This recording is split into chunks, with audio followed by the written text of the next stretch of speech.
गुरुर्ब्रह्मा गुरुर्विष्णुः गुरुर्देवो महेश्वरः गुरुसाक्षात् परं ब्रह्म तस्मै श्री गुरवे नमः। तस्मै श्री गुरवे नमः।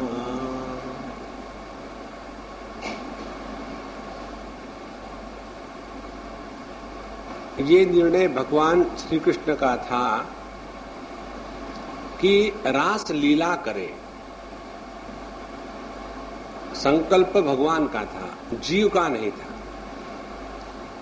जहां हम अपने संकल्पों का संपूर्ण रूप से त्याग कर देते हैं, उसी के बाद भगवान का क्या संकल्प है ये समझ में आता है। जैसे हम आपसे बोल रहे हैं और ये हमारे सामने जो माइक है, यदि ये अपनी आवाज निकालना शुरू कर दे तो हमारी आवाज उस आवाज से अभिभूत होकर के उसमें से कुछ गलत ही अर्थ निकलेगा।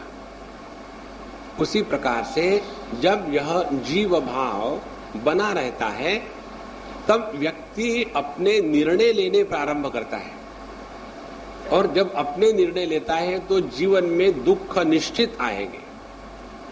इसलिए यह रास लीला हमारे सबके जीवन में कभी भी प्रारंभ हो सकती है, यदि हमने भी अपने आप को गोपियों के जैसा बनाया। गोपियों ने क्या किया था? पहले कात्यायनी व्रत किया था। हमारे एक बहुत बड़े संत महात्मा हो गए गुलाबराव महाराज। दिव्य व्यक्तित्व, बचपन से ही अंधे थे। उन्होंने इतना अध्ययन अध्यापन किया और इतना लिखा है कि जिसकी कोई गिनती नहीं। तो उन्होंने अपने जीवन में, वो केवल 34 साल की उम्र में देह का त्याग कर चुके थे। शादीशुदा थे, उनके बच्चे भी थे, और आखिरी कोई 7-8-10 साल तक उन्होंने अपने को स्त्री रूप में स्वीकार करके कात्यायनी व्रत किया था, ताकि भगवान श्री कृष्ण की प्राप्ति होवे। तो गोपियों ने ये जो कात्यायनी व्रत किया, उसके बाद जब वो नहाने जाती थी यमुना जी में, तो आखिरी बात बची थी, और वो आखिरी बात थी आवरण भंग की। जब तक के आवरण भंग नहीं होगा तब तक के जीव भाव का समापन नहीं होता, और यह आवरण भंग होता है ईश्वर की कृपा से, भगवान के अनुग्रह से और साधक के समर्पण से। ये जब हुआ गोपियों के माध्यम से, तब जाकर के अब हम आते हैं 29वें अध्याय में, और यहां आकर के भगवान ने स्वयं संकल्प लिया, अब मेरे अगल बगल का वातावरण इस रास लीला का आनंद बिखेरने के लिए तैयार हो गया है। अपने जीवन की अभिव्यक्ति यदि आनंद से परिपूर्ण हो तो जीवन में रस आता है। तो रसपूर्ण जीवन के प्रणाली को रास कहते हैं। नहीं तो जीवन में कोई रस ही नहीं। I don't feel like doing anything. अब मुझे कुछ करने का मन ही नहीं करता। ऐसे लगता है कि चुल्लू भर पानी में डूब के मर जाओ। ये अपने हृदय में रहने वाले परमात्मा का अपमान है। जीवन में सबसे आवश्यक बात कौन सी है? कई बार हम लोग आध्यात्मिक साधना की बात करते हैं। आवश्यक बात यह है कि आध्यात्मिक साधना माने क्या? अपने जीवन का प्रत्येक क्षण रसपूर्ण हो। सोना है तो बड़े प्यार से सो जाए, खाना है तो बड़े रस के साथ खाए, चलना है तो बड़े हिम्मत के साथ चले, बैठना है तो बिल्कुल डट के बैठे। ऐसे नहीं ऐसे बैठे कि क्वेश्चन मार्क और समटाइम अंडरलाइन। अपने जीवन का प्रत्येक अंग रसपूर्ण होवे, तब उसको कहते कि अपने जीवन में रास लीला प्रारंभ हो गई। कई बार ये आध्यात्मिक जीवन की बात ऐसी हम लोग गलत समझ जाते हैं। आध्यात्मिक जीवन माने क्या, अब मुझे किसी में इंटरेस्ट नहीं, किसी में इंटरेस्ट नहीं होना ये परमात्मा के पास पहुंचने का मार्ग नहीं है।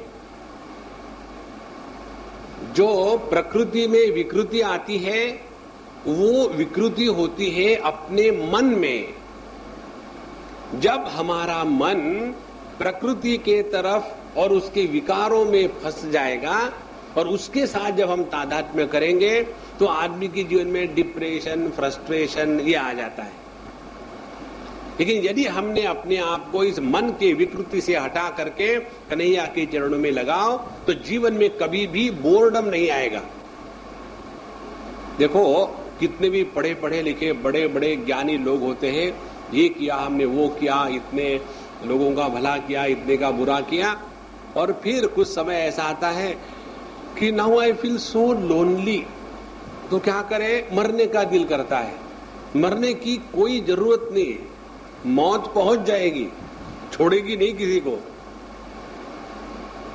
अपने जीवन में ये समझ ले, आध्यात्मिक जीवन माने रसपूर्ण जीवन। जो भी करना है बिल्कुल आराम से, प्रेम से और रस से करे। इसी को कहते हैं रसिक भाई मेहता। तो हम लोग कुरसिक ना बने, रसिक रहे। तो यह रस जब हमारे जीवन में आने लग जाता है तब समझ लेना अब भगवान की रास लीला जीवन में प्रारंभ हो गई। अब इसका एक आपको छोटा सा उदाहरण देते। छोटे बच्चे कितनी छोटी छोटी बातें करते हैं, सिली थिंग्स। समुद्र के किनारे जाएंगे, वहां से बालू को इकट्ठा करेंगे, उसके मकान बनाएंगे और उसमें कुछ, देखो ये पेड़ है, यहाँ एक पुल बनाएंगे, फ्लाईओवर। बम्बई के बच्चे फ्लाईओवर के सिवा क्या सोच सकते, तो फ्लाईओवर बनाएंगे। और इस प्रकार से उसमें भी उनको आनंद है। और उनके माँ बाप, we are going for a walk, okay you play here. Walk काहे का, टॉक है, तू मैं तू, और कुछ नहीं। और जब थक गए, वहां का पोल्यूशन लेवल बढ़ा दिया, फिर वापस आकर के बेटा चलो हम लोगों का डिस्कशन हो गया। डिस्कशन था कि डिस्ट्रक्शन था। और वही बच्चे छोटी छोटी चीजों में कितना रस लेते हैं। इसीलिए समझ लेना, आध्यात्मिक जीवन माने हर चीज में रस लेने की क्षमता। जहां आपके जीवन में ऐसा उदासीनता आएगी ना, पता नहीं कुछ अच्छा नहीं लग रहा है, तो समझ लेना कोई ना कोई विकृति आ गई। तो भगवान ने इस रास लीला का प्रारंभ वृंदावन में जो किया था वही हमारे जीवन में होगा जब हमारा जीवन रसपूर्ण होगा। और जब जीवन में रस आता है तो व्यक्ति गुनगुनाने लगता है। हिंदी सिनेमा को छोड़ करके दुख में कोई नहीं गाता। दुख में गाना असंभव है, आनंद में आदमी गा सकता है। तो भगवान ने उस आनंद में आकर के अपने बांसुरी पर एक बढ़िया तान छेड़ दी। और ये बांसुरी की जो तान है ना, ये हमारे सबके हृदय का संगीत है। इस बांसुरी के ऊपर लेकर के आगे गोपियां कहेंगी कि ये हमसे तो बांसुरी अच्छी है जो कन्हैया के अधर का अमृत रसपान कर रही है। और उसमें है क्या, कुछ नहीं है, होली है, उसमें होल ही होल है। तो इतनी हर एक जगह में छेद होते हुए भी जब वो कृष्ण के प्रति समर्पित हो गई तो उसी में से भगवान ने संगीत निकाला। तो उस बांसुरी में से संगीत निकलने की प्रक्रिया क्या है, संपूर्ण समर्पण। जब तक के हमारे जीवन में समर्पण नहीं आएगा तब तक के जीवन में रस नहीं होगा। इसलिए भगवान ने जब ये तान छेड़ दी तो सभी की सभी गोपियां भय, संकोच, धैर्य, मर्यादा ये सभी की सभी वृत्तियों का त्याग करके भगवान के सामने पीछे एकदम दौड़ पड़ी।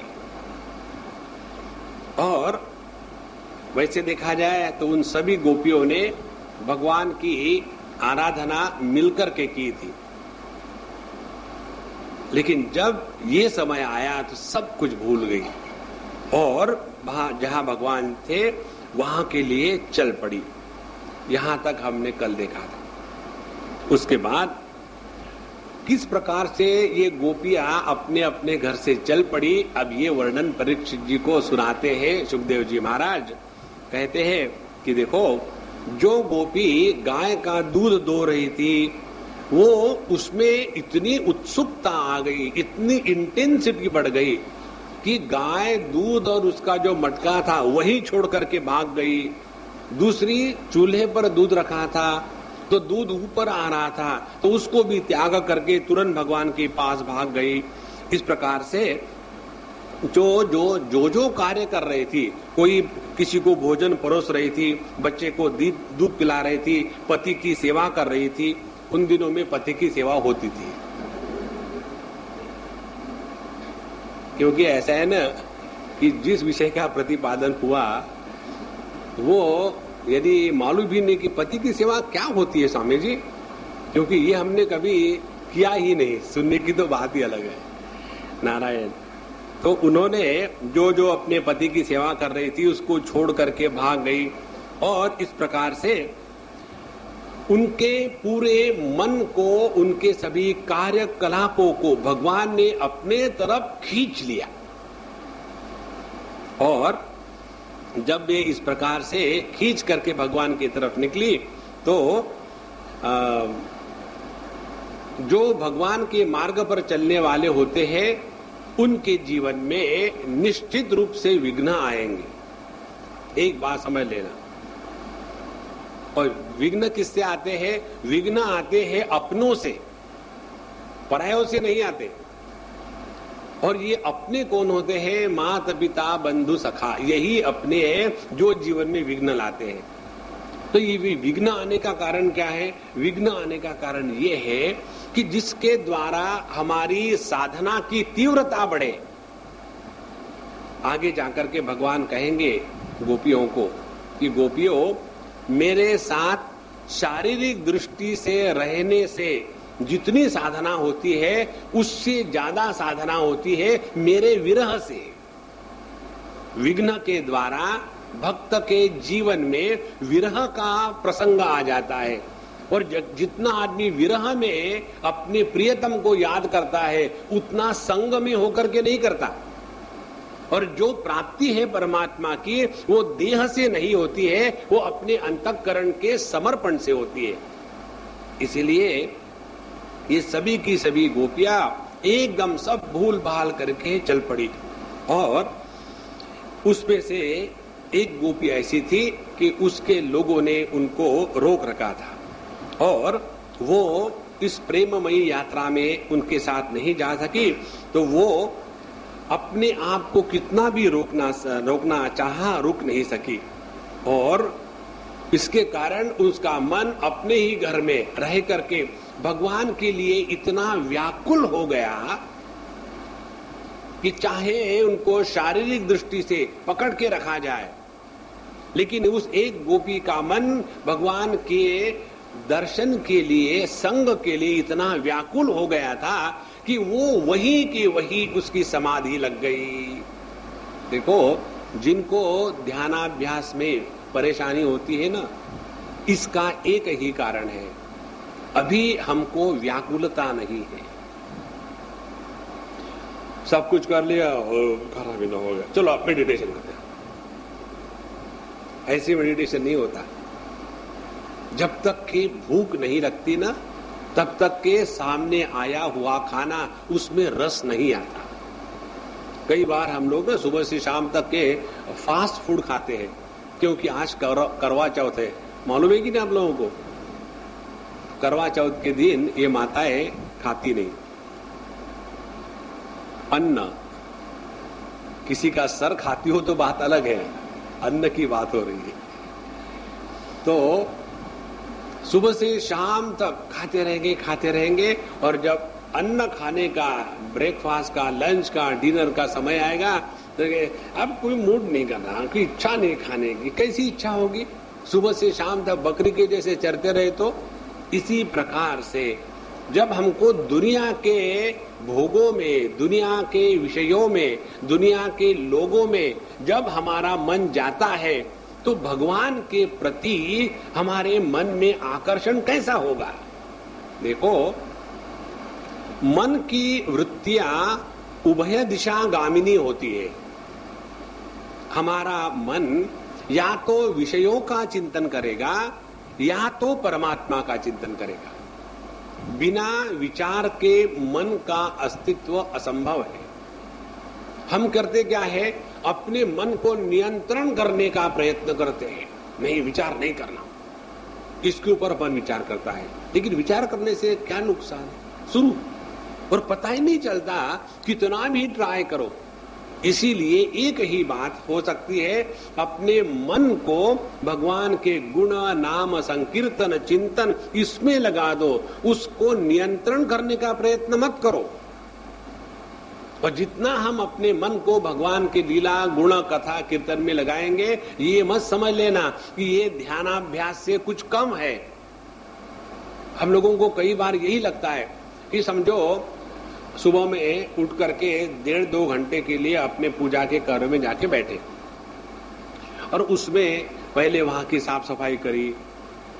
साफ सफाई करते हैं कि नहीं भगवान है? कई जगह जाते हैं हम लोगों के यहाँ, वो सब तो ठीक ठाक होता है, लेकिन वो भगवान के सामने का, अगल बगल का, बिचारे भगवान, साफ सफाई का नाम नहीं।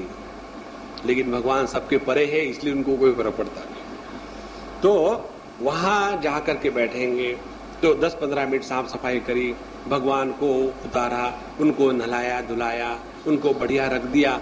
ये सब ध्यान का ही अंग है। ऐसे नहीं कि सब कुछ कर लिया, खटखट कर मुझे इसमें इंटरेस्ट है, मुझे मेडिटेशन करना है। मेडिटेशन में 1 घंटे तक के frustration, so it is a meditative frustration. ये आध्यात्मिक जीवन नहीं है। अपने जीवन के रस को हमको जागृत करना है, और ये तब होगा कि जब हमारी तीव्र होगी भूख भगवान की प्राप्ति की। तो यह जो एक गोपी थी जिसको जाने के लिए मना कर दिया, तो कोई बात नहीं, चारों तरफ से बांध के रखो, लेकिन अपना मन यदि परमात्मा में समर्पित है तो बाहर की चीज हमको नहीं रोक सकती। अभी जो हमको बाहर की चीजें रोकती है इसलिए कि हमारा मन बाहर की चीजों में फंसा हुआ है। देखो, एक छोटी सी बात समझो, आपको सुबह में 5 बजे की फ्लाइट पकड़नी है, तो आपको एयरपोर्ट पर 1 घंटा पहले पहुंचना है 4 बजे, और आपके घर से निकलने से पहुंचने में 1 घंटा लगता है, तो 3 बजे निकलना है। तो 3 बजे निकलना है तो नहा धो करके निकलते हो, नहीं तो हवाई जहाज में नहा लेंगे। तो 3:30 बजे निकलना है ना जग करके, और आप इसीलिए जल्दी जल्दी सो जाओ कि आप जल्दी सोना है, सुबह जल्दी उठना है। तो उस दिन एक ही संकल्प होता है केवल कि सुबह जल्दी उठ करके नहा धो करके एयरपोर्ट पहुंचना है। उस दिन देखो, कभी भी ऐसा नहीं होता कि नींद ज्यादा हो गई, क्योंकि वो एक संकल्प इतना तीव्र होता है कि उस तीव्र संकल्प के कारण हम जगत में नहीं फंस सकते, बिस्तर से उठ जाते हैं। इसी प्रकार से यदि हमारी लगन प्रभु के प्राप्ति की तीव्र होगी तो जगत में कोई भी प्रतिबंध हमारे जीवन में नहीं आएगा। जितने भी प्रतिबंध जगत में दिखते हैं उसका एकमात्र कारण है अपने लक्ष्य के प्रति समर्पण का अभाव। जितना हमारा अपने लक्ष्य के प्रति समर्पण होगा उनके जीवन में प्रतिबंध नहीं आते। एक उदाहरण दूं आपको, ये जो अपने भगवान के ही रूप है सब कुछ, टेररिस्ट करने वाले जो बंधु लोग हैं, अब इनके जीवन में कितने प्रतिबंध होते हैं चारों तरफ से। ये गवर्नमेंट, वो गवर्नमेंट, ऐसा करेंगे वैसा करेंगे, लेकिन उनका लक्ष्य कितना पक्का है। तो यदि हमारा लक्ष्य परमात्मा के दर्शन के लिए पक्का होगा और वैसी जबरदस्त भूख लगी होगी तो हमारा मन भटकता है, ये कभी नहीं होगा। अपने मन के भटकने का एकमात्र कारण है अभी कन्हैया के दर्शन की भूख नहीं लगी है। तो ये जो गोपी थी जिसको रोक दिया था घर वालों ने, तो बोले कोई बात नहीं, वही की वही उसकी भाव समाधि लग गई। उसके पश्चात आगे बताते हैं कि हे परीक्षित, जब ये गोपियां भगवान के लिए इस प्रकार से तीव्र संवेदना से एकाग्र हो गई, ध्यान से सुनना, तो उस ध्यान की प्रक्रिया में क्या हो जाता है कि अपने जो अनेक जन्मों के संस्कार है वो संस्कार भस्म हो जाते हैं। इसीलिए ध्यानाभ्यास का महात्म्य साधु संतों ने शास्त्रों में बताया है।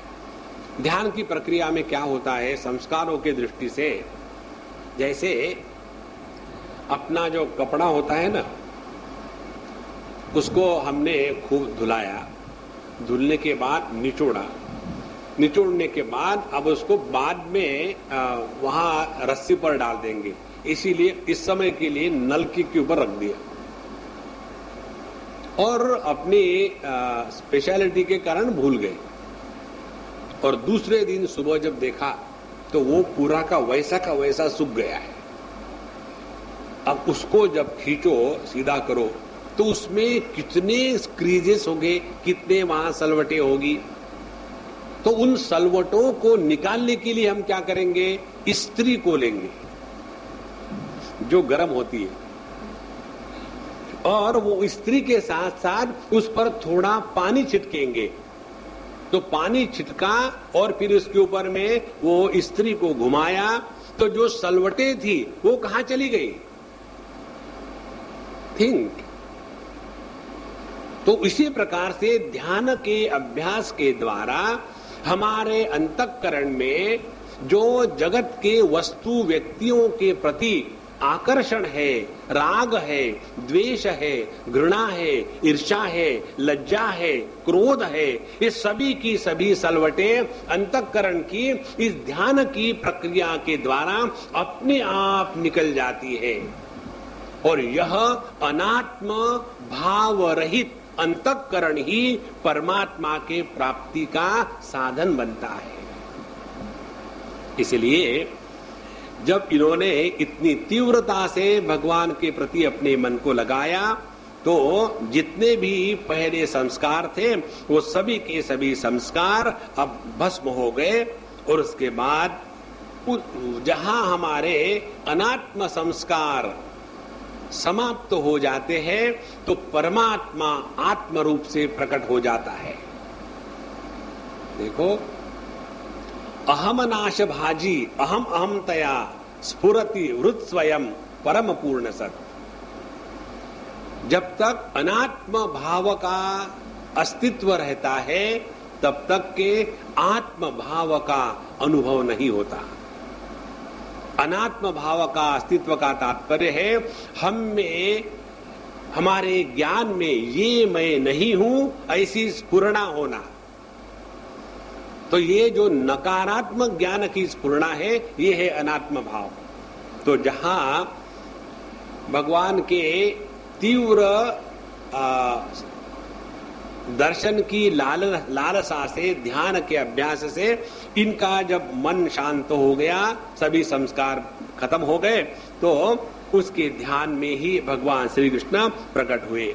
और उसी संस्कारों के नष्ट होने के बाद, भगवान के प्राकट्य को होने के बाद उसी का उस गोपी ने आलिंगन किया और जहां उन्होंने भगवान के उस दिव्य रूप का अपने हृदय में आलिंगन किया, उसके बाद जितने भी पुण्य के संस्कार थे वो भी खत्म हो गए। देखो दोनों बातें, जिस प्रकार से पूर्व जन्म के पाप के संस्कारों को नष्ट करना आवश्यक है, उसी प्रकार से पुण्य के संस्कारों को भी नष्ट करना आवश्यक है, क्योंकि पाप पुण्य दोनों संस्कार कर्तृत्वाभिमान के कारण निर्माण होते हैं। बहुत ध्यान से सुनना। ध्यान के अभ्यास के द्वारा पाप के संस्कारों को हटा दिया, लेकिन पुण्य के संस्कार हट जाते हैं, मिट जाते हैं जब भगवान का अपने हृदय में प्राकट्य होता है। तो फिर हमारे हृदय की स्थिति क्या हो गई? अब हमारा हृदय पाप पुण्य रहित हो गया। जिसका हृदय पाप पुण्य रहित हो जाता है वही भगवान के साथ रास क्रीड़ा करने का अधिकारी बनता है। देखो, यदि हमारे मन में पाप पुण्य के तूफान उठते रहेंगे, उसके बाद सोचेंगे कि हम रास क्रीड़ा करेंगे, तो कभी नहीं होगा। इसीलिए ये जो जीव कोश था उसका जब भंग हुआ तब जाकर के घृणा, लज्जा, भयम, शंका, जुगुप्सा, कुलम, शीलम तथा जाति, ये जो अष्टपाश है जिसके कारण हम जीव बन के रहते हैं, वो भंग हो गए। उसके बाद चाहे हम कहें कि गोपियों के मन में भगवान कृष्ण के प्रति जार भाव था। जार भाव का तात्पर्य है कि जो विवाहित स्त्री है उसके मन में किसी पर पुरुष के प्रति पति भाव जब जागृत हो जाता है तब उसको जार भाव कहते हैं।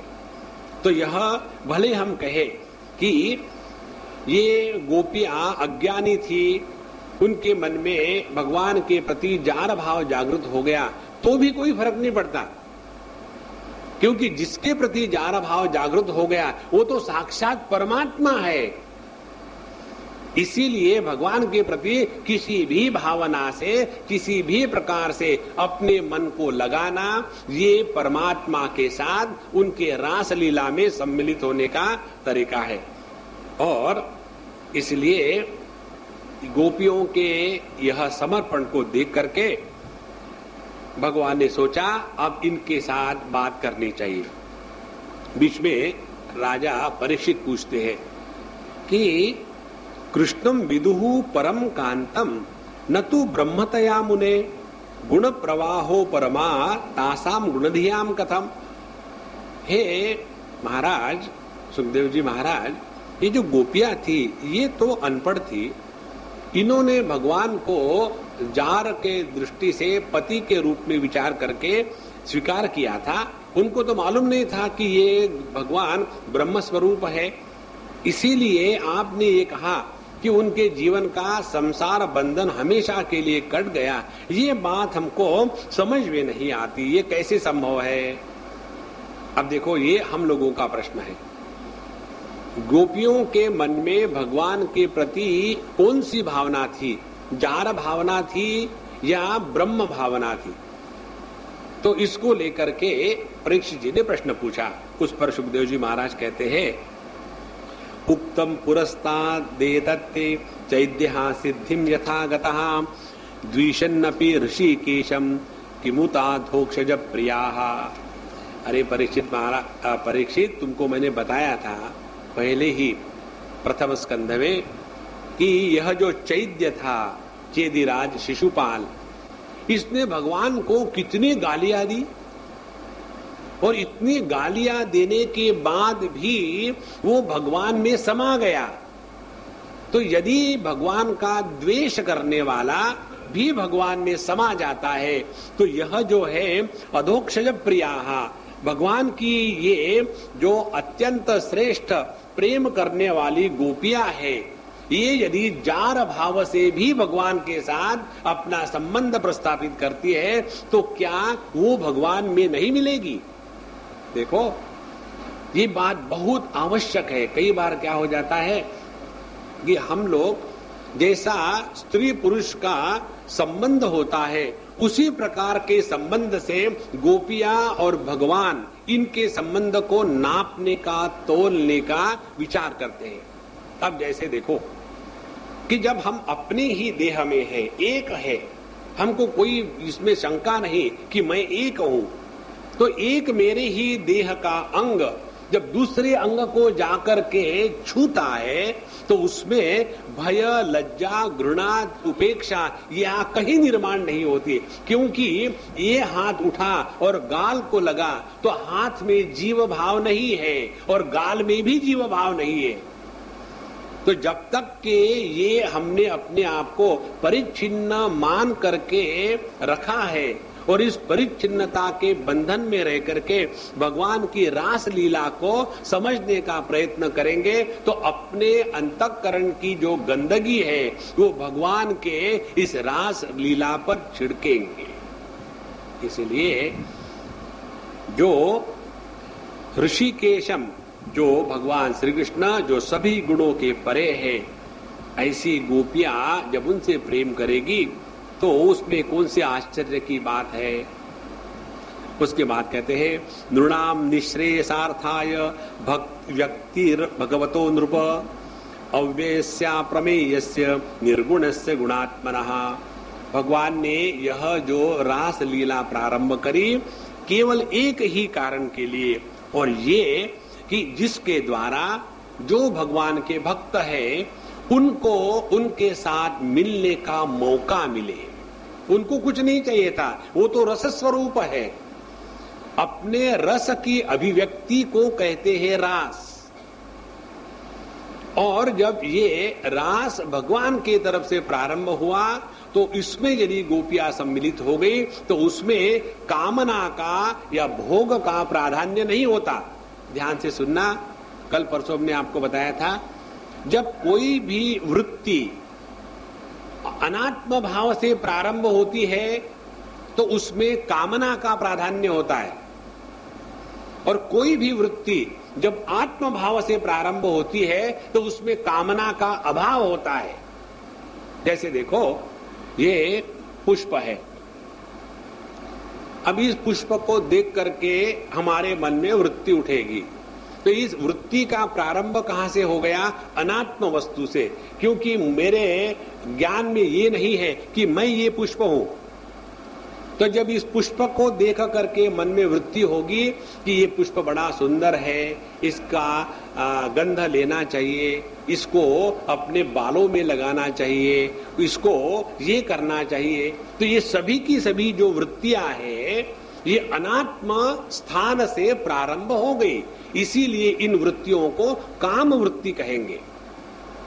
और ये काम वृत्ति जो है, यदि मुझे इस वस्तु को प्राप्त करने में कोई अड़चन आई तो वही काम की वृत्ति क्रोध में परिणत हो जाएगी। और यदि दूसरी वृत्ति जो है जो आत्म भाव से प्रारंभ होती है, आत्म भाव से कौन सी वृत्ति प्रारंभ होती है? सत्यम ज्ञानम अनंतम ब्रह्म। हमें अपने अस्तित्व का कभी अभाव नहीं, हम अपने को कभी भी जड़ रूप से नहीं समझते, हमारा अपने प्रति अखंड अनंत प्रेम है क्योंकि हम आनंद स्वरूप है। यह जो वृत्ति अपने स्वरूप से प्रारंभ होती है वो बंधन कारक नहीं होती। तो भगवान की जो यह रास लीला है ये है अपने स्वरूप की अभिव्यक्ति, और इसीलिए इसमें जो कामना की वृत्तियों का दुर्गंध होता है भगवान की रास लीला में उसका अभाव था।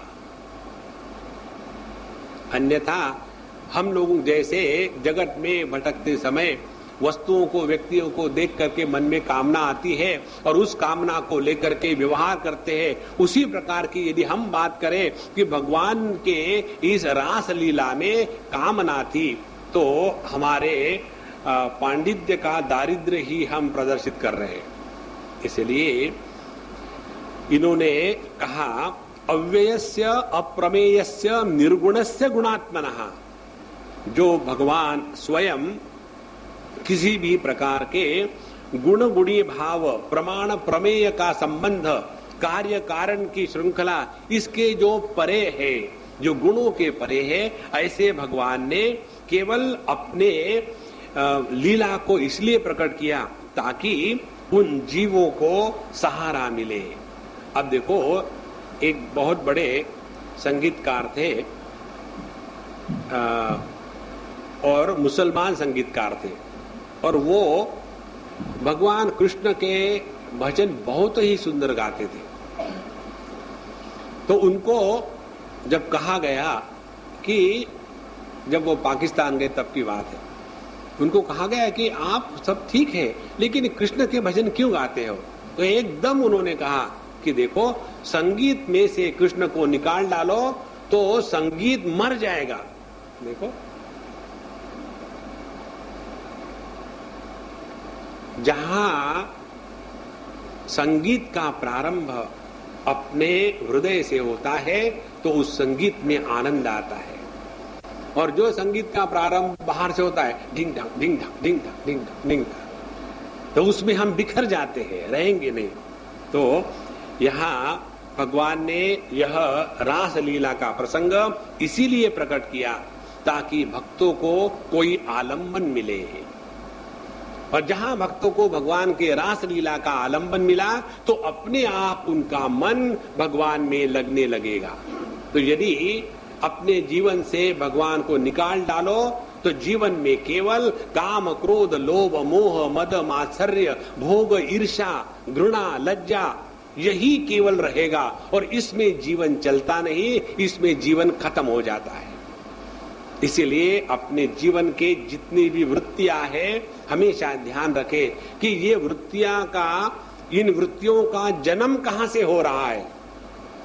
क्या ये वृत्तियां पैदा होती है अनात्म भाव से, या ये प्रारंभ होती है आत्म स्वरूप से? ये बताने के लिए भगवान ने यह रासलीला का प्रसंग प्रकट किया है। और जो शब्द है न लीला, इसका तात्पर्य क्या है? लीला माने इसमें कार्य कारण भाव का अभाव होता है, उसको कहते लीला। जैसे एक नाटक चल रहा है और नाटक में बताते हैं कि एक लड़की एक बगीचे में गई और वहां एक पेड़ है, पेड़ की एक डाली ऐसी नीचे से ऊपर गई है और वहां वो हाथ रख करके खड़ी है और वहां बड़ी उदासीनता से खड़ी है। और दूसरा पात्र उस नाटक में प्रवेश करता है, उतना ही यूजलेस लड़का। जो लड़का लड़की बगीचे में जाते हैं, they are good for nothing, क्योंकि बगीचे में जाने के लिए टाइम तो होना चाहिए ना। अब जिनके पास कुछ करने को है ही नहीं, वो बगीचे में पहुंच गए। तो वो भी पहुंचा। पहुंचने के बाद एक दूसरे को देखा और देखने के बाद कि हाँ, हमको आप अच्छी लगती है, हमको आप अच्छे लगते हैं, तो क्या करें, शादी कर ले। लेकिन तुम करते क्या हो? शादी करता हूं। शादी नहीं, पेट पानी का धंधा। नहीं, तुम क्या करती हो? कुछ भी नहीं। और ये सब कुछ हो गया और चलने के बाद बाहर आए। ये तुमने नाटक में जो काम किया था एक दूसरे के प्रेमी के रूप में, तुम असली प्रेमियों का प्रेमी है क्यों? वहां तो बड़ा तुमने नाटक किया। अरे बाबा, वो नाटक था, असलियत नहीं थी। तो वहां जो तुमने कहा कि हे प्राणनाथ, हे पशुपतिनाथ, उसमें कोई कार्य कारण भाव नहीं है। इसी प्रकार से जिस क्षण अपने हृदय से कार्य कारण भाव का समापन हो जाएगा, उस दिन हम भगवान की रास लीला में प्रवेश करेंगे। कार्य कारण मिथ्या। हमको कल परसों एक पूछ रहे थे कि स्वामी जी, ये बात समझ में नहीं आती कि अपने वेदांत शास्त्र में बताते हैं किसी भी कार्य के निष्पत्ति में निमित्त कारण होना चाहिए, उपादान कारण होना चाहिए, और परमात्मा जगत का अभिन्न निमित्त उपादान कारण है। तो ये उपादान कारण के स्थान पर भगवान पर जगत का निमित्त कारण है, ये तो बात समझ में आती है। लेकिन भगवान जगत का उपादान कारण कैसे, ये नहीं समझ में आती। हमने कहा समझने का प्रयत्न मत करो, कोई जरूरत नहीं समझने की। आप ही कह रहे हो कि अभिन्न, अभिन्न माने भेद नहीं। तो निमित्त और उपादान कारण, निमित्त बन गया चेतनात्मक, उपादान बन गया जड़। जड़ चेतन का भेद वास्तविक नहीं है। जहां जड़ चेतन के भेद के परे चले जाओ वहां ना कार्य है ना कारण है, और वही परमात्मा की असली अनुभूति है। इसलिए यहां इन्होंने, भगवान श्री कृष्ण ने अपनी इस रास लीला को इसीलिए प्रकट किया कि जिसके द्वारा उनके भक्तों को एक आलंबन मिल जाए। तो जब हमारा मन भगवान के गुणों में, उनकी लीला में लगा रहेगा तो जगत के विचार अंतःकरण में नहीं आएंगे। इसीलिए भगवान ने लीला करी है। भगवान को लीला करने का कोई कारण नहीं। उसके बाद कहते हैं कि कामम क्रोधम भयम स्नेहम ऐक्यम सौहृदमेव च नित्यम हरौ विदधतो यान्ति तन्मयताम हिते। चाहे हम अपना भगवान के साथ संबंध किसी भी प्रकार से जोड़ ले, देखो किस प्रकार से, काम से, क्रोध से, स्नेह से, अपने रिश्तेदारी से और दोस्ती की भावना से, इससे कोई मतलब नहीं है। सवाल ये है कि हमारी वृत्तियां परमात्मा के तरफ जाती है या नहीं, ये महत्व की बात है। इसीलिए चाहे हम में रावण का सामर्थ्य हो और यदि हम भगवान राम के साथ दुश्मनी बना के रखे तो भी भगवान की प्राप्ति होगी। तो चलो मैं भी दुश्मनी करता हूं, कहां रावण, कहां उसका ऐश्वर्य और कहां हम। हमारी बात हमारी पत्नी नहीं मानती, पत्नी ही नहीं मानती, बाकी सब मानती है। स्वामी जी आपको क्या मालूम।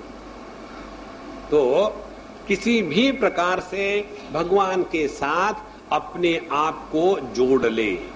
तो कामम क्रोधम भयम स्नेहम, भय भी लगा रहे कि देखो भय के द्वारा भगवान की प्राप्ति कैसी होगी। यदि भय बना रहे कि मैं जो भी कुछ कर रहा हूं कहीं भगवान देख तो नहीं रहे, तो अपने आप गलत चीजों से हट करके मन प्रभु में लग जाएगा। तो भय के द्वारा हम परमात्मा का स्मरण कर सकते हैं, काम के माध्यम से, क्रोध के माध्यम से, ऐक्य के माध्यम से, चाहे जो करो। और इसी से हम धीरे धीरे तन्मयताम, हमारा मन भगवत स्वरूप हो जाता है। और जब हमारा मन भगवत स्वरूप हो जाता है तो ऐसे ही जीव को भगवान की प्राप्ति होती है। यहां तक दो बातें मुख्य रूप से प्रतिपादित हुई है। पहली बात, भगवान ने रास लीला करने का मूल कारण ये है कि हम जीवों को भगवान के आलंबन प्राप्त होवे। और दूसरी बात यह है, जब तक के ये गोपियां अपना आवरण भंग नहीं करती और उनके अंतःकरण में भगवान के प्राप्ति की जिज्ञासा, भूख एकदम दावाग्नि के जैसे प्रज्वलित नहीं होती, तब तक के हमारा मन भगवान में लगेगा नहीं। और जब तक भगवान में मन नहीं लगेगा तब तक के तन्मयता नहीं आएगी।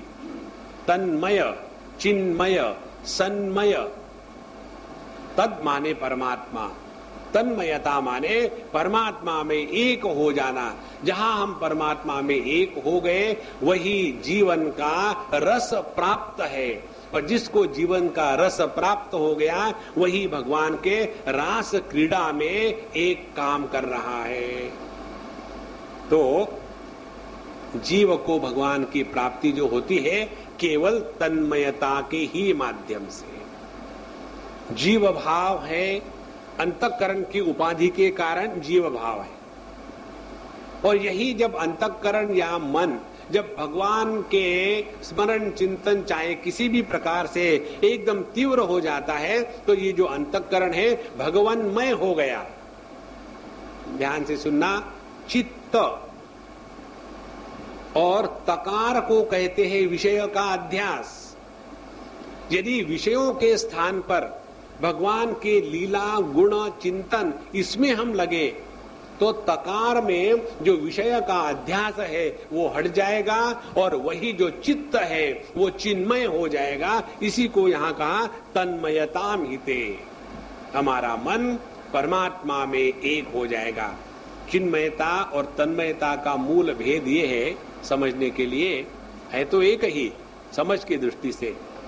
चिन्मयता में हम चैतन्य की प्रधानता से, अनुभूति के प्रधानता से तत्व का वर्णन करते हैं, और तन्मयता में अनुभूति के परे जाकर के केवल अस्तित्व की बात होती है।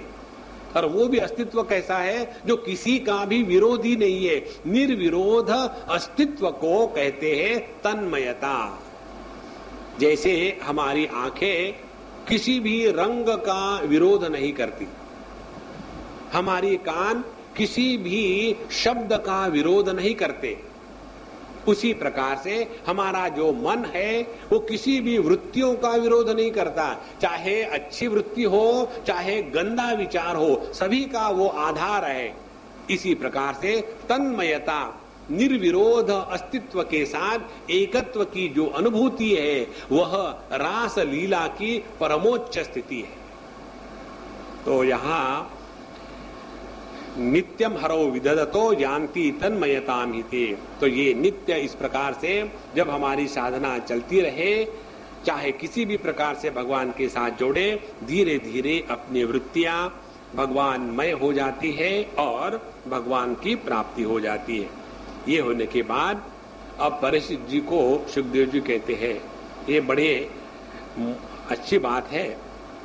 अभी तक तो सुखदेव जी ने हमेशा परीक्षित जी की तारीफ करी कि तुम्हारे जैसे श्रेष्ठ भक्त, तुम ऐसे हो, तुम वैसे हो। अब यहाँ वो कहते कि तुमसे मुझे ये उम्मीद नहीं थी। देखो, न चैवम विस्मयः कार्यः भवता भवति भगवती त्यजे। हे परीक्षित, तुमसे ये उम्मीद नहीं थी कि भगवान के बारे में, गोपियों के बारे में तुम्हारे मन में ऐसा प्रश्न आए कि गोपियां भगवान को ब्रह्म रूप से न स्वीकार करके जार भावना से भगवान के साथ एक होना चाहती थी। पहले उसमें कोई दोष नहीं है, लेकिन तुम्हारे मन में ऐसा विचार आवे।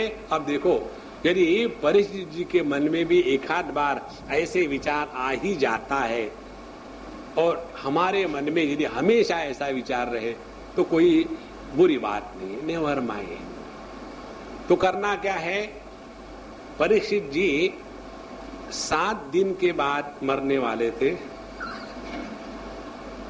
अब अपना टाइम देख लो।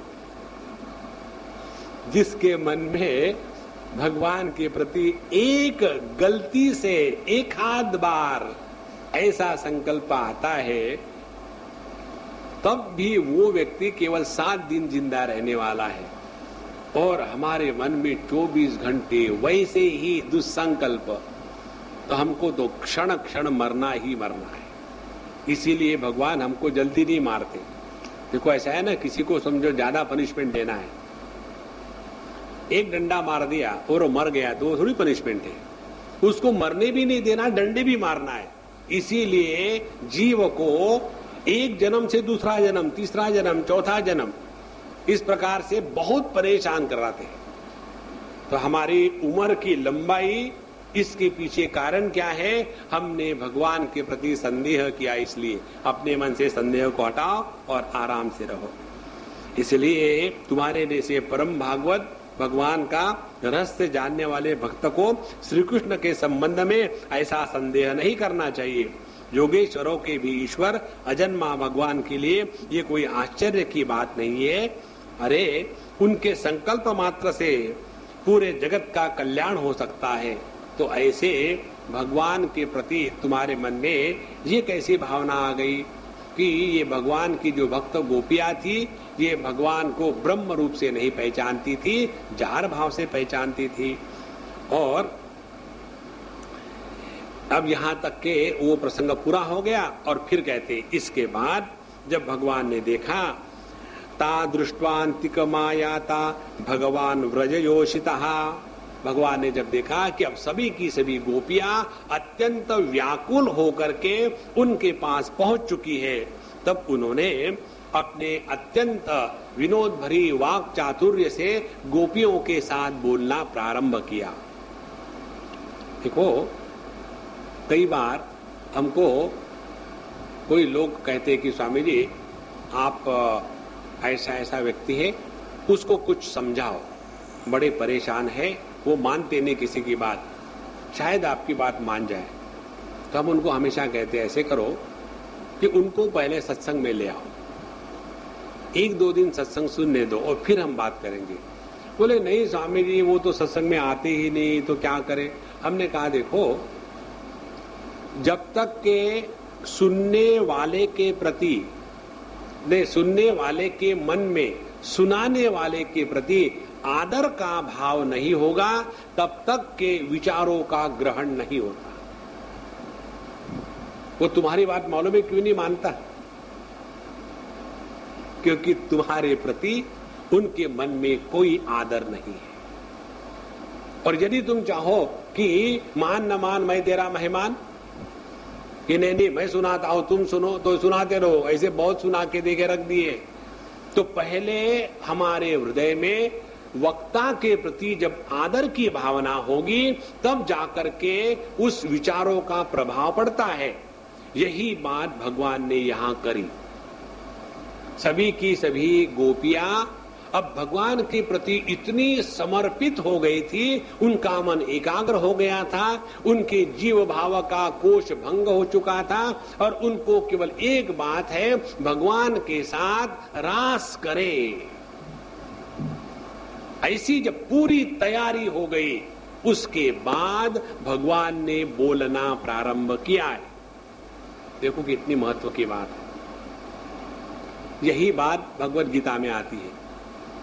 अर्जुन के साथ भगवान कितने साल रहे, लेकिन कभी भी भगवान ने अर्जुन को तत्व ज्ञान का उपदेश नहीं किया। क्योंकि तत्व ज्ञान का यदि उपदेश करते भगवान अर्जुन को, तो अर्जुन कहता है कि कन्हैया बोर मत कर, चलो गिल्ली डंडा खेलेंगे। क्योंकि स्वयं कहते हैं अर्जुन भगवद गीता के 11वें अध्याय में कि हे कृष्ण, आपकी इस महिमा को न जानने के कारण मैंने आपको कितने बार एक वचन से संबोधित किया था, हे कृष्ण, हे यादव, हे सखा, अजानता महिमानम तवेदम। तो जब तक के भगवान के प्रति समर्पण ना हो और जब तक के अगले की सुनने की इच्छा ना हो, भगवान कभी भी बोलेंगे नहीं। और जब पहले अध्याय में आकर के रोने धोने लग गए, दूसरे अध्याय में उन्होंने ही कहा कि अब भगवान शिष्यस्ते हम शादी माम त्वाम प्रपन्नम, उसके बाद भगवान ने भगवत गीता का उपदेश किया। वही प्रसंग यहाँ है। गोपियों के साथ रास का प्रसंग तब हुआ प्रारंभ जब भगवान ने देखा कि अब ये गोपियां पूर्ण रूप से समर्पित है। जहां समर्पण में रत्ती भर भी कोई हिचकिचाहट है, वहां रस का आनंद कभी नहीं आएगा, वहां राख होगी, रास नहीं होगा। इसलिए कई साधु संतों के जीवन के आप पढ़ो प्रसंग, उसमें आता है। जैसे एक उदाहरण दूं, हमारे गजानन महाराज की बात। वो अवधूत थे, भगवान के साथ नित्य निरंतर रहने वाले। उनके एक भगत थे, उनको कुछ बीमारी हो गई थी, तो वो वहीं की मिट्टी जहां वो नहाते थे अपने शरीर को लगा करके दवाई के रूप में लगाते थे। और दूसरे जो पढ़े लिखे अंग्रेजी वेदांती थे, वो कहते थे तुम तो और वहां इन्फेक्शन डाल रहे हो।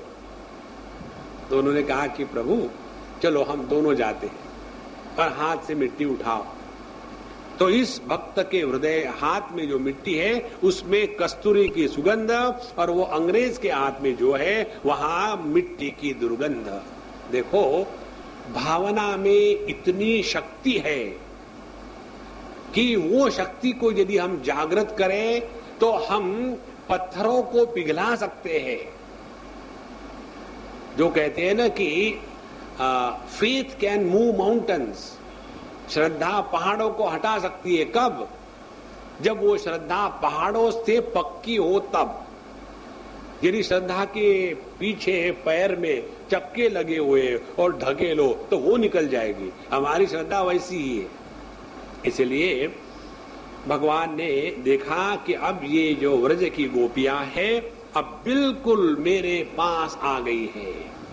अब इनमें और मुझ में किसी भी प्रकार का भेद नहीं है, अंतर नहीं है। अब ये आखिरी छलांग है।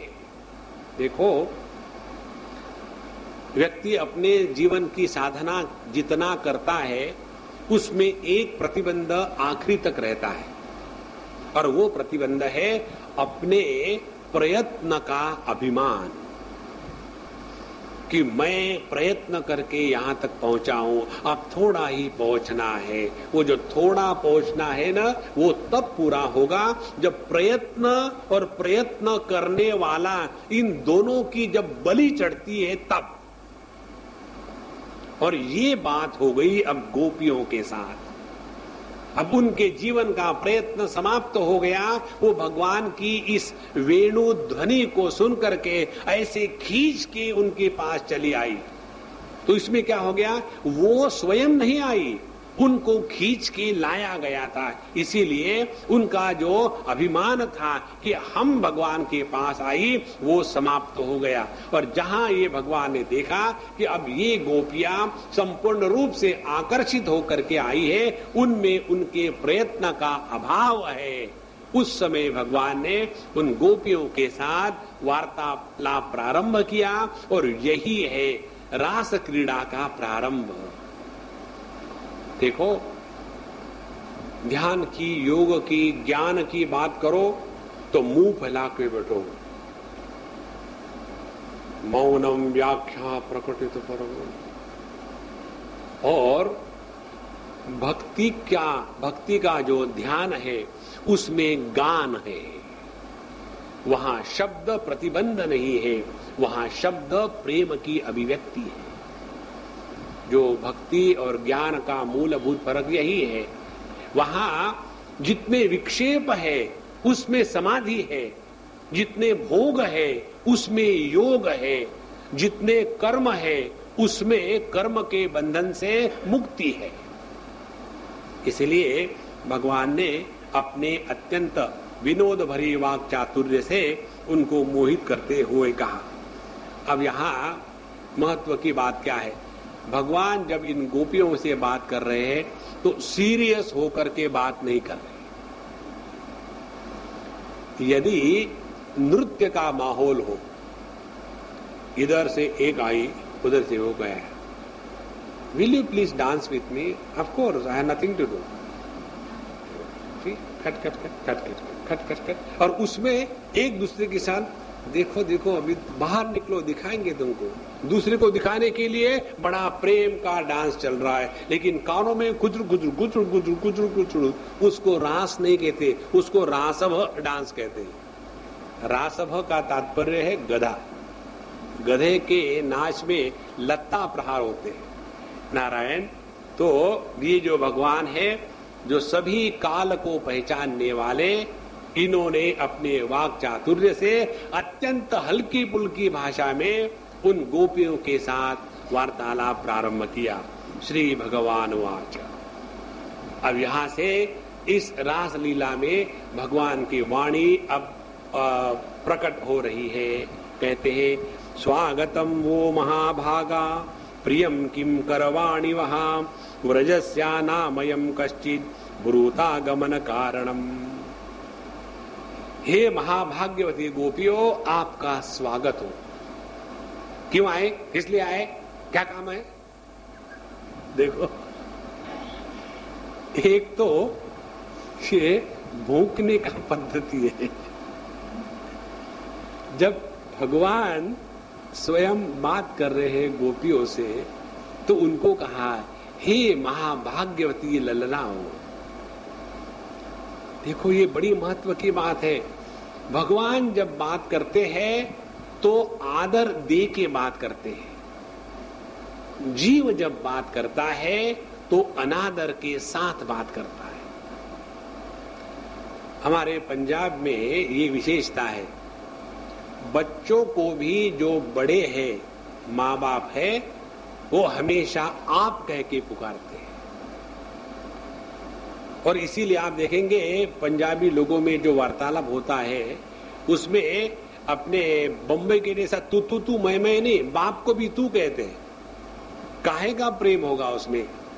तो जहां हृदय में आदर की पराकाष्ठा है तो स्वागतम वो महाभागा, जहां हमने अपने आप के प्रतिबिंब को अगले में देखा, अपने आप आदर भाव हो जाता है। भगवान के हृदय में सब गोपियों के प्रति इतना आदर भाव क्यों हुआ? इसीलिए कि भगवान को मालूम था कि ये गोपियां मेरे ही प्रेम की मूर्तियां हैं।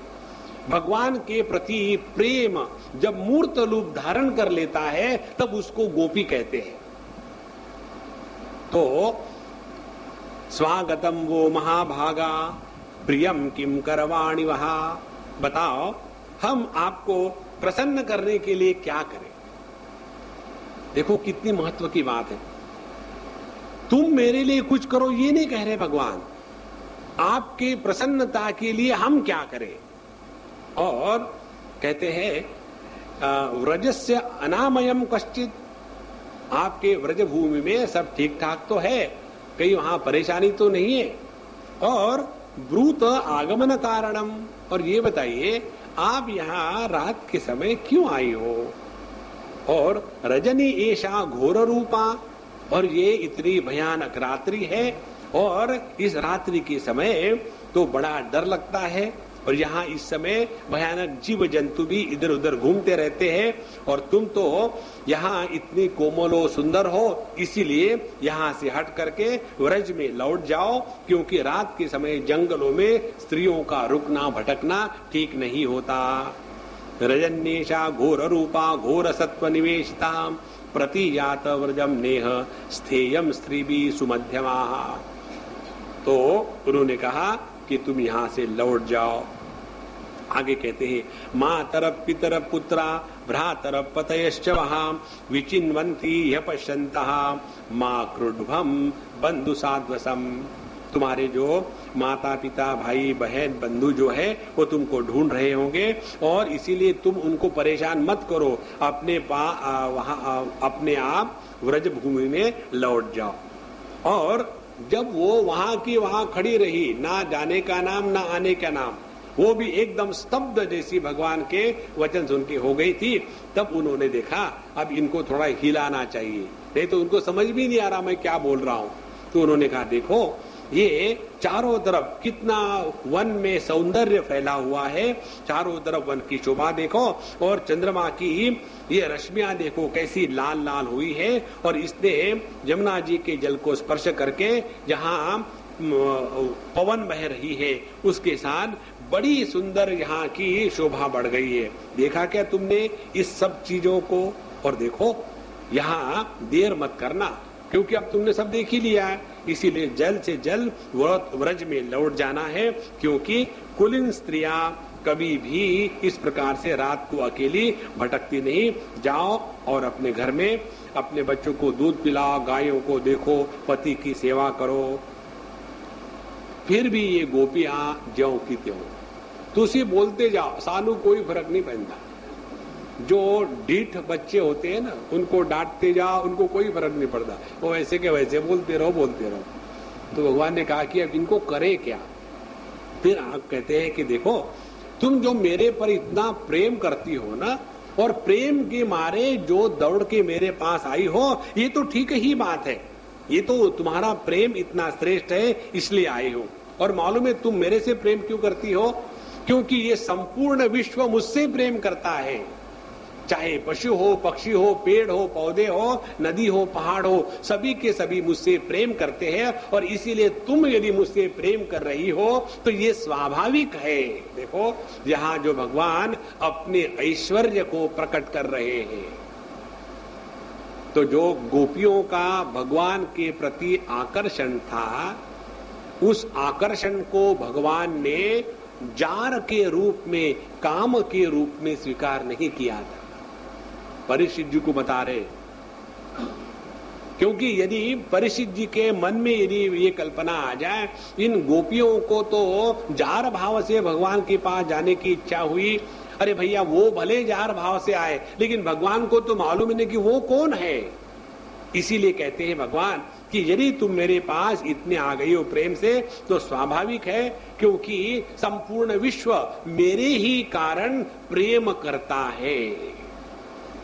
सभी प्रेम का आस्पद, आधार, अधिष्ठान केवल भगवान मात्र है। इसलिए अब तुमने यहाँ आया, सब ठीक है, मेरा दर्शन हो गया, मुझसे प्रेम करती है वो भी ठीक है, यहाँ के वन की शोभा देखी वो भी ठीक है, अब जाओ। कल रात को हमारे पास कोई आए थे, मैं कल बहुत थका था, पता नहीं किस कारण से। तो जब आ रहा था मैं कार में, तो 25 बार हो रहा था। तो हमको कहे, स्वामी जी आप थके हैं क्या? हमने कहा मैं यही सोना चाहता हूँ, अब मुझे बहुत नींद आ रही। घर में गया और मैं बिल्कुल दरवाजा बंद करके सोया, उतने में कर बेल बजी, टांग टूंग। उठ गया, स्वामी जी आज तो आपको पकड़ ही लिया, इतने फ्रेश होकर के आए थे, अब किसको घर से निकाल दो क्या? आ जाओ। बहुत दिनों के बाद, हाँ आप पकड़ में नहीं आते, हम भी कम नहीं ना। बैठो। 9:30, 9:45, 10, 10:15, 10:30, 11, 11:30, 12। हमने कहा अब मैं मारूंगा, अब जाओ यहां से।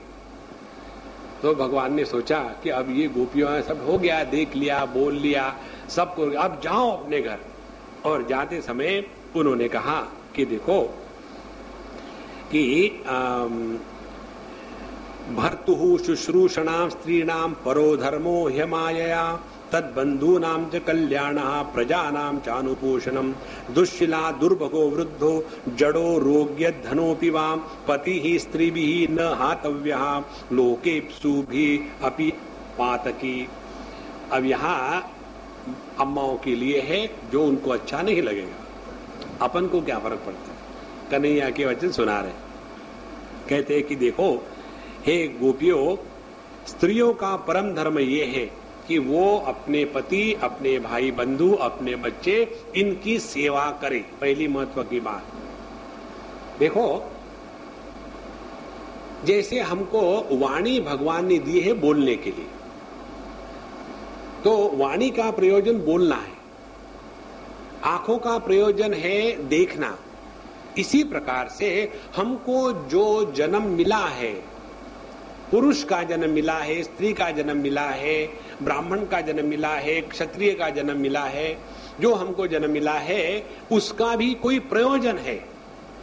यदि हमने आंखों के द्वारा देखने का काम नहीं किया तो आंखों का प्रयोजन समाप्त हो गया, तो वो तो भगवान ने दिए हुए वस्तु का दुरुपयोग हो गया ना।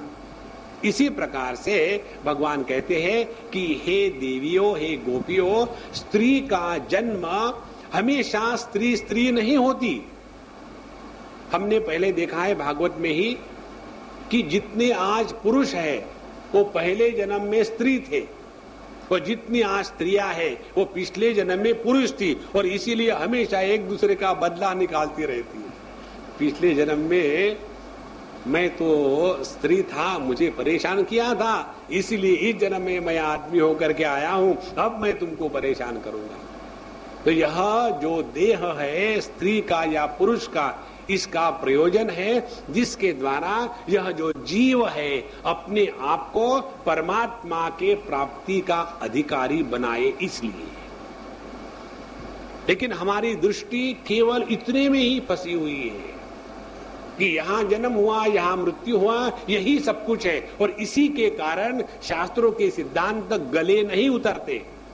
कितने बार हमने जन्म लिए हैं, कितने बार हम स्त्री हुए, पुरुष हुए, नपुंसक हुए, पशु हुए, पक्षी हुए, सभी प्रकार के जन्म लिए हैं, और उसमें से जाने के बाद मूल प्रयोजन क्या है? अपने अंतःकरण की शुद्धि करके अपने अहंकार को हटा देवे और प्रभु के पास जाने के अधिकारी बने। इसीलिए हमको भिन्न भिन्न योनियां प्राप्त होती है।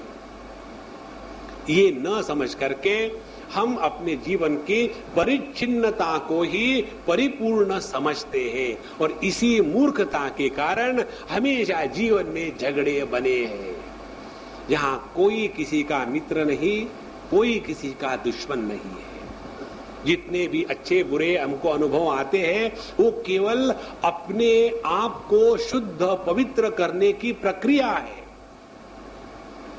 जैसे हमने आपको एक बार उदाहरण दिया था, याद होगा, कि जब हम कपड़ों को वॉशिंग मशीन में डालते हैं धुलने के लिए, तो उस कपड़ों को परेशान करने के लिए नहीं करते,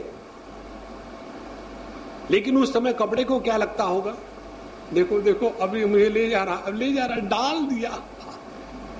अब देखो क्या करता है, हॉट हॉट पानी, गर्म पानी, और फिर उसमें अब डिटर्जेंट और डाल दिया है, ब्लीचिंग पाउडर डाल दिया। मेरा ये दुश्मन है, ये मुझे कष्ट देने के लिए कर रहा है, लेकिन जो कर रहा है उसकी भावना पूछो। वो कहता है कि तुम में जो गंदगी लगी है, हे कपड़े, उस गंदगी को हटा करके फिर मैं तुमको स्वीकार करना चाहता हूं। जो अपने जीवन में जिस स्थान पर जैसा भगवान ने रखा है, उसको यदि भगवान के अनुग्रह के रूप में स्वीकार करो तो उसी के द्वारा अंतःकरण की शुद्धि होगी। ये बात जब समझ में आती है, जैसे ये बात हमारे संस्कृति में समझ में आई है, एक हाथ दो इधर उधर के उदाहरण छोड़ दो, लेकिन आज भी हमारे भारतीय संस्कृति का सौंदर्य यही है।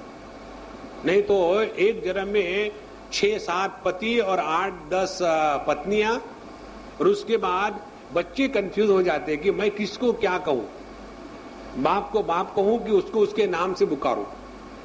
ये सब की सब बातें इसलिए है कि हमने अपने जीवन को योग्य प्रकार से आध्यात्मिक नहीं बनाया। ये बताने के लिए भगवान कहते हैं कि देखो हे गोपियों, स्त्री का परम धर्म यही है कि वो सेवा में रहे।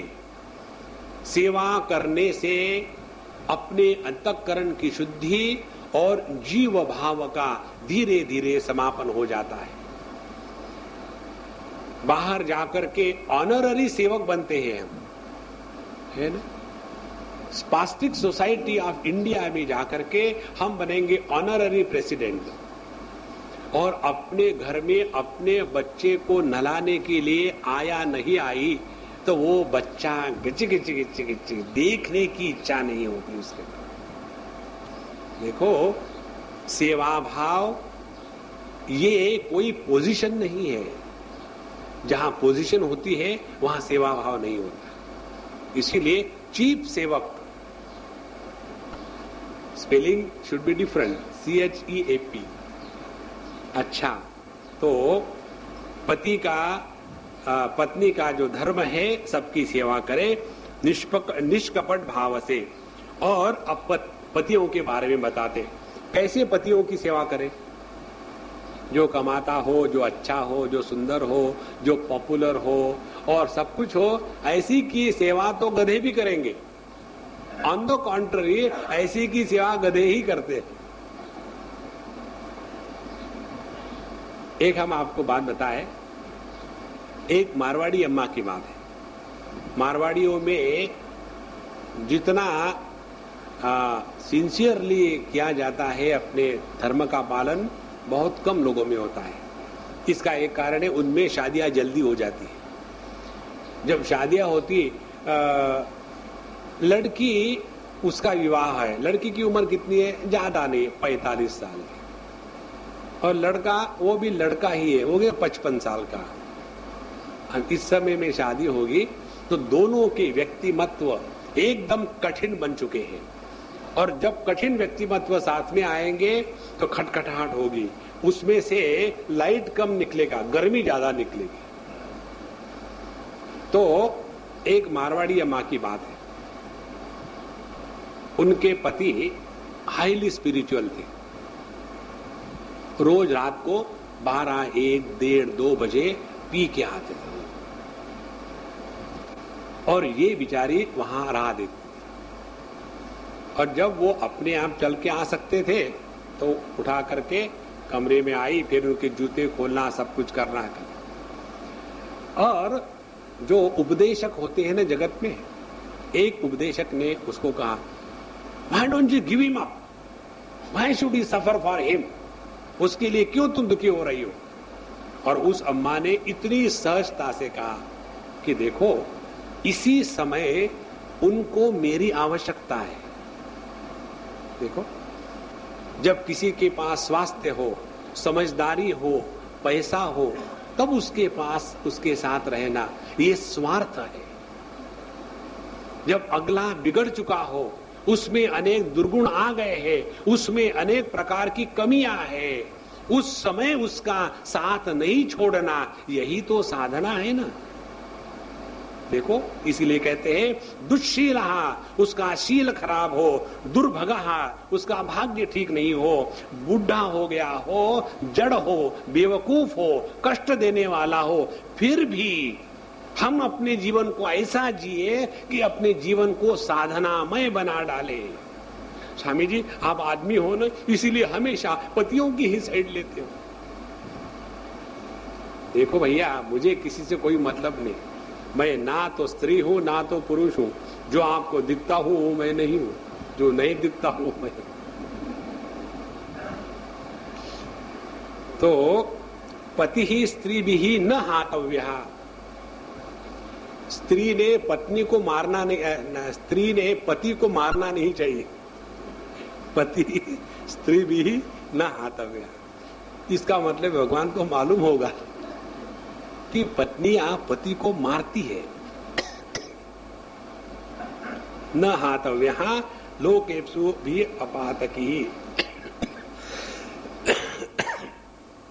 आगे कहते हैं जो कुलीन स्त्रियां हैं उनके लिए एक ही आलम्बन है, जिस आलम्बन के द्वारा वो अपने इस जन्म में परमात्मा के प्राप्ति का साधन बना सकती है।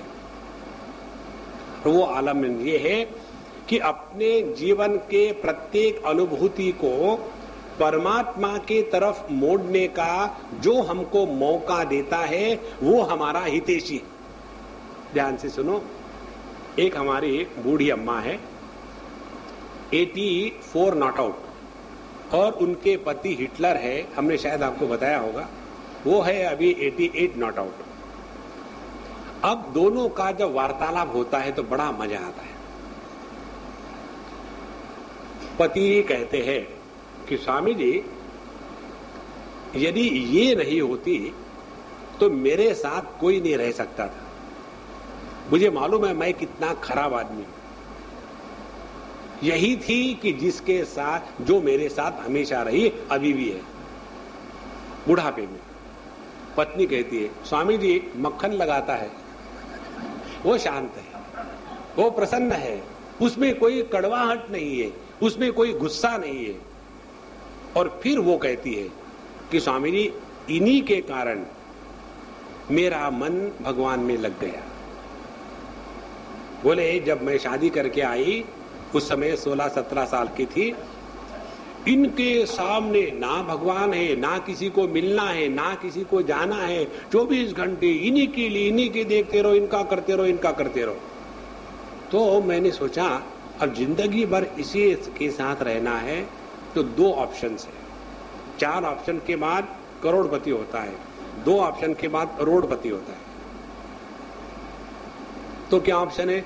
या तो मैं जिंदगी भर इनके साथ दुखी होकर के रहूं, या इनके साथ रह करके अपने आप का उद्धार कर लूं। देखो, ये ऑप्शन उन्होंने नहीं सोचा, या तो इनके साथ रहूं या तो इनके साथ डाइवोर्स कर लूं। ये डाइवोर्स की फिलॉसफी सत्यानाश करने वाली फिलॉसफी। तो फिर बोले मैंने ये सोचा कि मुझे इन्हीं के साथ रहना है, तो मैं अपने आप को ऐसा क्यों न गढ़ाऊं कि जिसके द्वारा अपना उद्धार कर लूं। और उसके बाद कोई मैगजीन में भगवान की तस्वीर आती है तो मैं उनके साथ बोलना शुरू कर दिया, कन्हैया कैसे हो, क्या हो। धीरे धीरे धीरे धीरे फिर घरे में मैंने पेड़ पौधे लगाने शुरू कर दिए, फिर मैं पेड़ पौधों के साथ बोलना शुरू कर दिया। इतने करते करते करते करते कोई 10-20 साल के अंदर में मुझ में वो शक्ति प्राप्त हो गई कि स्वामी जी जैसे मैं आपसे बात करती हूं वैसे मैं पेड़ पौधे से बात कर सकती हूं, और इसके पीछे यदि मेरा असली गुरु कोई होगा तो ये मेरा पति, ये यदि मुझे उस समय ऐसा परेशान नहीं करता तो मैं भी साधारण स्त्रियों की जैसे उसी कंगन में, कपड़े में, आभूषणों में, इसी में अपने जीवन को नष्ट कर देती। देखो कितनी बड़ी बात है। अपने जीवन को बनाना ये मनुष्य जन्म की सफलता है, लेकिन जगत की छोटी छोटी चीजों को लेकर के अपने जीवन को बिगाड़ना ये मनुष्य जन्म की सफलता नहीं है। जब ऐसी बात उन्होंने कही तब फिर उस पति ने कहा कि स्वामी जी ये जो कहती है ना ये तो ठीक बात है, इसको कपड़े का शौक नहीं, पैसे का शौक नहीं, कहीं घूमने का शौक नहीं, खाने का शौक नहीं, और विशेष बात यह है कि अभी भी आप उसकी अलमीरा को देखो तो 2-4 साड़ियां, उसके सिवा उसके पास कुछ नहीं है। बाहर भी जब जाती है ऐसे नहीं कि स्पेशल टाइप की जूते चाहिए, वही चप्पल जो बाथरूम में है उसी के साथ 5 स्टार होटल में आती है, इसको कोई फर्क नहीं पड़ता। सभी का सभी ऐश्वर्य होते हुए भी उस ऐश्वर्य के प्रति इतनी भी आसक्ति नहीं होना, यही उसके जीवन की उपलब्धि थी। ऐसा वैराग्य युक्त जीवन जिसका है वही परमात्मा के प्राप्ति का अधिकारी बनता है। देखो यहां इसीलिए ये मत समझ लेना कि सुनाने वाले शुक्राचार्य जी महाराज आदमी, जिसको सुना रहे थे परिचित आदमी, जो बाबा जी सुना रहे आदमी, सभी के सभी हम स्त्रियों के प्रति एकदम इकट्ठा होकर के हमको कष्ट देने के लिए कर रहे हैं। ये आदमी कुछ भी करे तो चलेगा, हमको कुछ नहीं करना चाहिए। क्यों नहीं? करो, जो मर्जी है करो। पर ये एक्सपेरिमेंट हमारे पाश्चात्य देशों में हो चुके हैं। वहां का जीवन देखो, स्त्रियों का जीवन एकदम दर दर भटकती है, सब कुछ है उनके पास, केवल उनको अपने होने का स्वाभिमान नहीं है। देखो भैया, ये मत समझ लेना कि अपने शास्त्रों में स्त्रियों को जो इतनी बातें बताई है, स्त्रिया दृष्टाशु वार्ष्णेय जायते वर्ण संकरः, जिस संस्कृति में, जिस समाज में स्त्रियां भ्रष्ट हो जाती है वह समाज नहीं टिकता। आज पाश्चात्य देशों में चले जाओ आप, वहां पति पत्नी नाम की वस्तु खत्म हो गई है। वो मेरा बॉयफ्रेंड, ये मेरा बॉयफ्रेंड, और दोनों बुढ़ाऊ। अब बॉयफ्रेंड में तो कम से कम जवान हो ना। और इसीलिए यहां जो बताते हैं भगवान कृष्ण इन गोपियों को, और गोपियों के माध्यम से हम सभी लोगों को, पहले अपने घर को सुधार के रखे, पहले अपने अगल बगल में शांति प्रेम का वातावरण हो, उसके लिए त्याग की भावना चाहिए। और जितने कष्ट आएंगे वो सभी के सभी कष्ट प्रभु के चरणों के पास ले जाएंगे। ये जब होगा तब जाकर के जीवन में रास लीला का प्रारंभ होगा, अन्यथा नहीं। इतना होने के पश्चात अगली जो बात है, इसी रासलीला में बड़े सुंदर सुंदर प्रसंग है, हम बाद में देखेंगे। यहाँ अब भगवान कहते हैं कि हे गोपियों, अब तुम मेरा दर्शन स्मरण इसी में लगी रहो, वापस लौट जाओ। अगली कथा कल करेंगे। ओम पूर्णमदः पूर्णमिदं पूर्णात् पूर्णमुदच्यते पूर्णस्य पूर्णमादाय पूर्णमेवावशिष्यते। ओम शांति शांति शांति। हरि ओम। श्री गुरुभ्यो नमः। हरि ओम।